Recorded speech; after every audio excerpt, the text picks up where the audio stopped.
we're back, and television history is in the making. Let's check in again with Jose and Dan, see how they're doing. Guys, what's going on? Yeah, after 35 tickets, we won $14. That's 7 cents a person. We're up to 7 cents an audience member.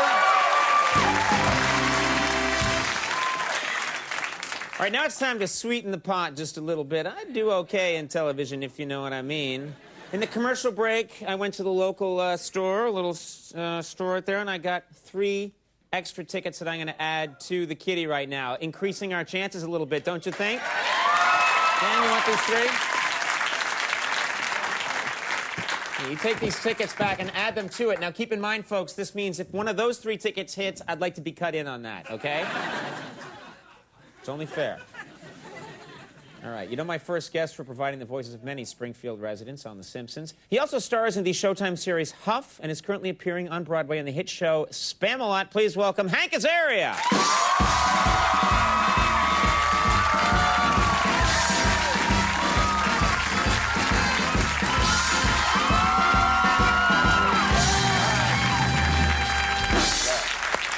Good man. Thanks for being here. Yo, Max! Mighty Max Weinberg! On the drum. That's a good Springsteen you got going there. Thank you for knowing it was Springsteen. Yeah. Now, I want to ask you, The Simpsons just did... This is unbelievable to me, because I worked there years and years ago when it wasn't a cartoon. It was a live theater show. You were a page, weren't you? I was a page, yeah. I was an intern. Right. When I was there, I think we still hadn't done that many episodes. Now there's 300... And the 350th episode, is that right? Just aired, yeah, 350. That's unbelievable. Congratulations, yeah. Crazy. Yeah. This is... Thanks a lot. Now, you, that was very sincere. Thank you. And you, of course, I think a lot of people by now know, and there's so many fans of the show out there, you do Chief Wiggum, you do Mo, the bartender. Sure. Apu, of course. Of course. Yeah, and... Please, don't... But you're responsible for a lot of these characters that are more obscure that I don't think... and I think there are a lot of fans that aren't quite sure who's doing that voice. For example, there's the comic book guy, the comic book nerd. Yes, of course. And this guy is based on someone that you knew. Is that right? He's based on a guy that lived next door to me freshman year of college. Right. And his name was F. I don't ever knew his real name. We just knew him as F. Right. And he was tremendously nerdy, and it was a little tiny dorm room we lived in. He had a big Barcalounger in it that he'd sit in. And he constantly played the song 8675309 all hours of the day. I'm not kidding. That's an annoying song, yeah. Oh, my God, all day long. Right. He said, turn it off! And he'd go, shut up! I like it, you're on my list, get out! And he really had a list. He's a scary guy, He had a list. If he didn't like you, you know those Post-it boards in your college dorm? Yeah. He would make a bottom 5 and a top 5 list of who he liked and So he's disliked. probably a serial killer now. God knows. We can only hope. I don't think a lot of people know that you do an amazing William Shatner impression. Well, like most of my impressions are kind of bad, but I do one anyway, yeah. Right, you do a Shatner impression, and there's a secret to your Shatner impression? There's stages to it? Well, I did a really bad stand-up act in L.A. a long time ago, and one of the impressions I would do was Captain Kirk going to the bathroom. Really? Yeah. Thanks. And do you wonder when my stand-up career ended quickly? Oh, really? No. And so that went something like this, okay? You mind if I... No, stand, please. Captain Kirk going to the bathroom. So thanks, yeah. I know. Yeah. That's the two-stage pain of Shatner. Two-move pain reaction, no matter where he was hit. If you notice in the old Star, the head or the foot or the knee, it was always... And then... Yeah.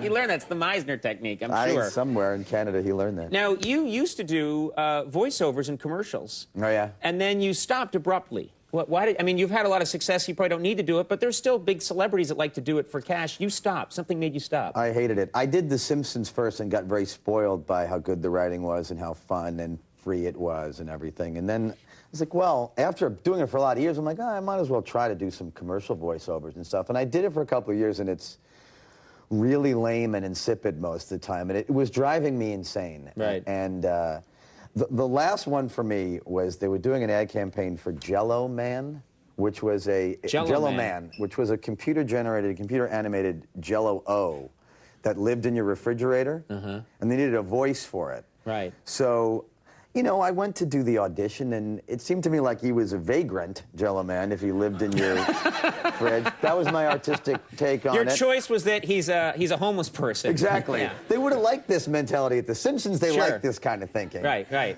So I did a voice like this. Hey, I'm Jello Man. How are you? Shut the doors. And I